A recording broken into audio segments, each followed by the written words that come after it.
Hello friends, इस video में मैं डॉक्टर विनेश कुमार आपको 5 मॉनसून या रेन से जुड़े ऐसे वर्ड बताऊंगा जिनको आप इस्तेमाल करके अपनी इंग्लिश को बहुत अच्छा कर सकते हैं। इसके लिए आप पेन और डायरी साथ लेकर बैठें और इस वीडियो में हम जो भी सेंटेंसेस आपको बताएंगे उनको नोट करते जाएं और वीडियो खत्म होने के बाद आप उनकी प्रैक्टिस कर अपनी इंग्लिश को अच्छा बना सकते हैं। तो हम सबसे पहले अपने फर्स्ट टॉपिक पर आते हैं जो है मॉनसून सीजन। दोस्तों, मॉनसून को हिंदी में वर्षा ऋतु के नाम से जाना जाता है और इंडिया में जो मॉनसून का समय होता है वो जून मंथ से स्टार्ट होकर सितंबर मंथ तक चलता है। दोस्तों, मॉनसून ऐसी हवाएं होती हैं जो हैवी रेन्स को साउदर्न एशिया में लेकर आती हैं, या जिनके कारण हम कहें कि साउदर्न एशिया जो है उसमें हमारा इंडिया भी है, उसमें काफी तेज बारिश होती है। And monsoon always blow from cold to warm regions. जो मॉनसून होते हैं हमेशा ठंडे स्थान से गर्म स्थान की ओर चलता है। और जो मॉनसून के सिनोनिम्स हैं वो कौन कौन से होते हैं? वो होते हैं जो 5 वर्ड हम आपको बताया था वीडियो की स्टार्टिंग में, हम आपको बताएंगे। उनमें सबसे पहला है storm, second rain storm, third Tempest and fourth cloud burst और फिफ्थ है हमारे पास downpour.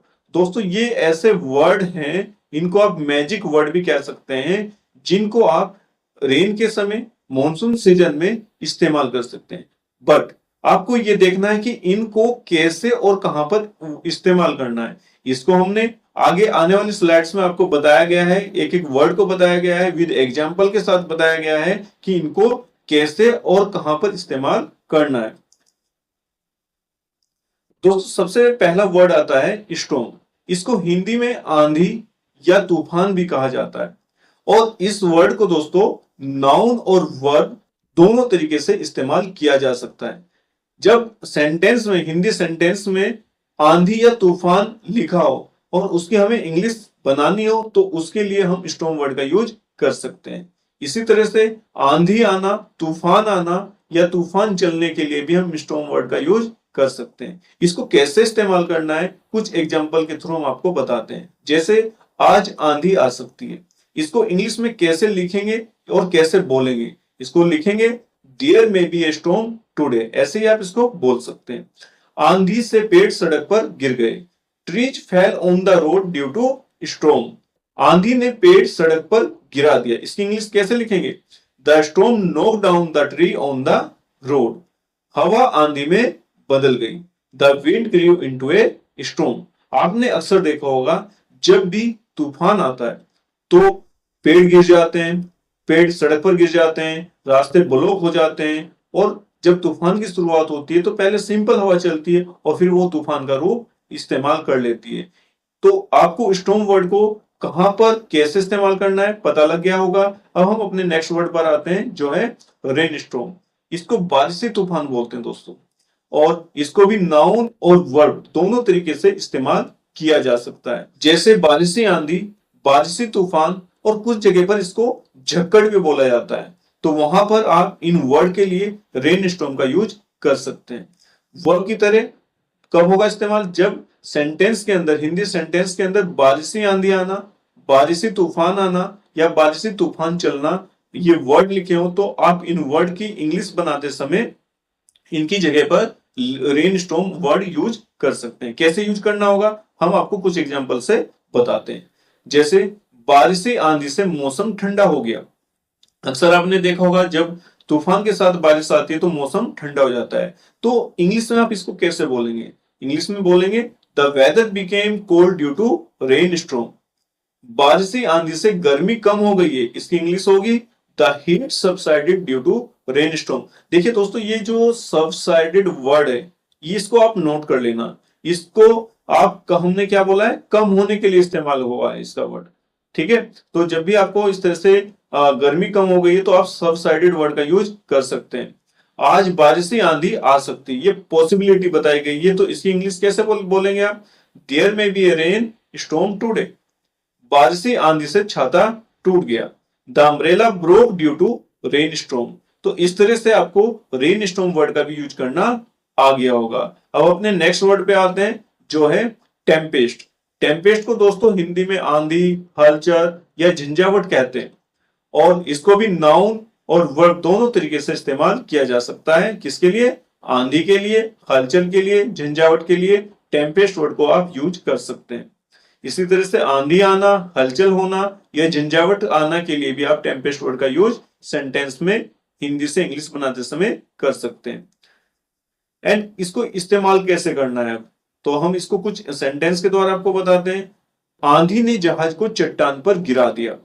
The tempest drove the ship on the rocks. अक्सर आपने देखा होगा जब तूफान चलते हैं समुद्र में, जो शिप होते हैं वो चट्टानों से टकरा जाते हैं, तो ऐसी जगह पर आप इसको इस्तेमाल कर सकते हैं। अब तूफान कम हो गया है। Now the Tempest has subsided. देखिए यहाँ पर हमने फिर से सबसाइडेड जो वर्ड है इसको कम होने के लिए इस्तेमाल किया है। आंधी में सामान उड़ रहा है। Things are flying in the tempest. तो इसमें जब आपने देखा होगा तूफान चलता है, आंधी आती है तो सामान उड़ने लगता है, तो वहां पर उसको इंग्लिश में आप ऐसे बोल सकते हैं। आंधी के कारण बिजली चली गई है। अक्सर आपने देखा होगा जब तूफान चलता है, आंधी आती है, तो हमारी जो लाइट होती है वो चली जाती है, तो इंग्लिश में कैसे बताएंगे आप लोगों को? There is a power outage due to the tempest. आप इंग्लिश में ऐसे बोल सकते हैं। ये भी आपको समझ में आ गया होगा। अब अपने नेक्स्ट वर्ड पे आते हैं जो है क्लाउड बर्स्ट। दोस्तों इसको हिंदी में बादल फटना बोलते हैं। अक्सर ये जो घटना होती है बादल फटने की, ये पहाड़ी इलाकों में होती है। जैसे इसको भी हम नाउन और वर्ब दोनों तरीके से इस्तेमाल कर सकते हैं। कब इस्तेमाल करेंगे?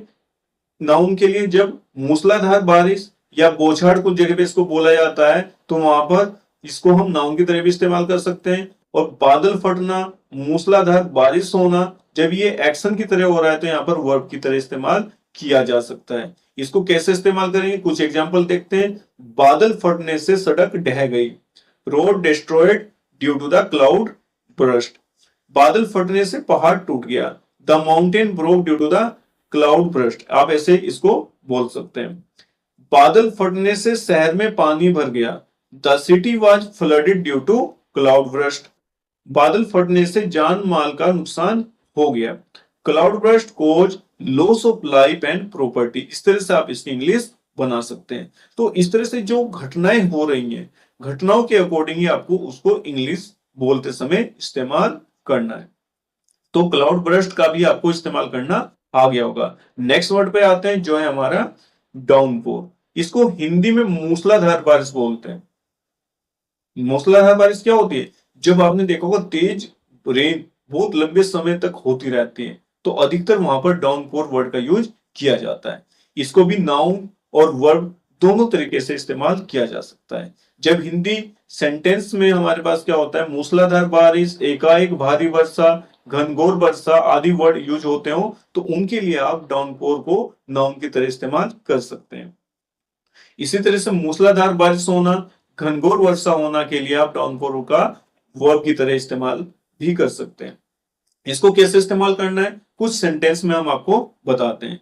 वे मूसलाधार बारिश के कारण घायल हो गए।